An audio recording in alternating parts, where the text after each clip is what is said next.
Hi everyone. So today is Tuesday, October 6th, and I'm going to be doing two spirit walks today. I'm doing one right now. I'm walking back home.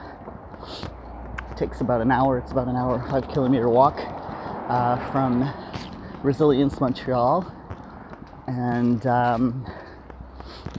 I'm going to do another one later with Karine.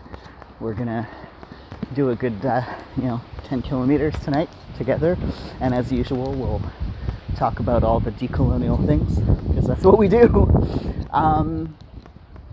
So I just did my first shift at Resilience Montreal. For those of you who don't know this organization, it's relatively new. It's under the, I think, kind of umbrella or something. It's connected to the Native Women's Shelter, actually. Back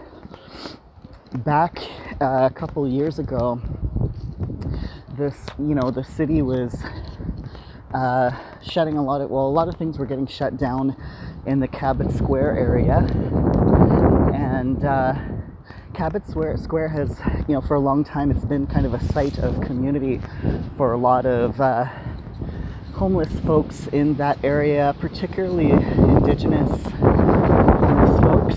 And there used to be another shelter. I think it was called the Open Door, or where they would, I don't remember if it's a shelter or, if people could just go and get a meal there. But it was a service that was offered to folks who needed it in that area.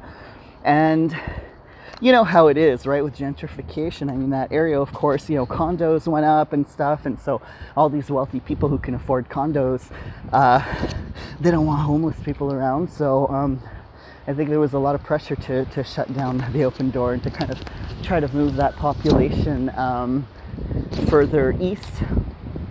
So, I think the Open Door moved somewhere in the eastern part of the city, and I guess officials expected that the population that used their services would follow, but they didn't, because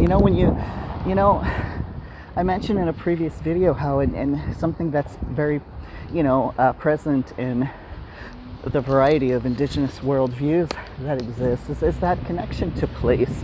And through centuries of colonialism, which is ongoing, people have been displaced for a variety of reasons, and so they're able to form community there. Well, that's something that people are going to become attached to. So people were still in the area, and Nagazette, who I've mentioned a few times, she's one of my heroes.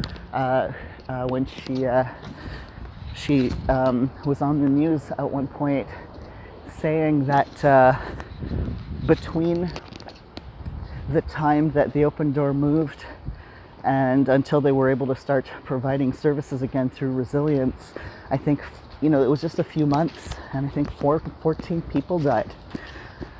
So, these services are essential. So they got Resilience Montreal off the ground. Again, Nagazette was involved in that, and I'm guessing a team of people. And they're a day shelter, so people can't stay there overnight, but they provide meals to people. And I think there's a place for people to kind of take a nap and get some rest in the daytime as well. So I'm going up a steep hill. Sorry, I should stop making these videos at the beginnings of my walk when I'm going uphill, I guess. But I get excited. So yeah, Resilience Montreal is another organization that I really hope people support. It was hard during the spring lockdown because they had to close their indoor services, and but they're very resilient, so they were cooking the food inside. Their employees and volunteers, and they would bring the food and serve it in Cabot Square. They got the city, I guess, to provide some those kind of event canopies, and they accept donations of food and clothing that's practical clothing for folks living in the streets. So, if you want to find them, they have a website. They also have a Facebook page. And especially on the Facebook page, you can always see, the most recent posts in terms of what they need. Because at different times of the year, they have different needs. And volunteering is always welcome. So there's an address where you can write if you can provide some volunteer services. And I started today. I committed to a 4-hour shift on Tuesday mornings. And you know what? I had a great time. I helped in the kitchen. I'm not a cook by any means, but there might be more, but I met 2 employees who are kind of the main cooks, and they just put me to work, chopping things, helping to dish soup and salad out into bowls. And it's a great crew. I met a lot of other volunteers as well. And it's just really, the vibe was really amazing. People are upbeat and good music playing.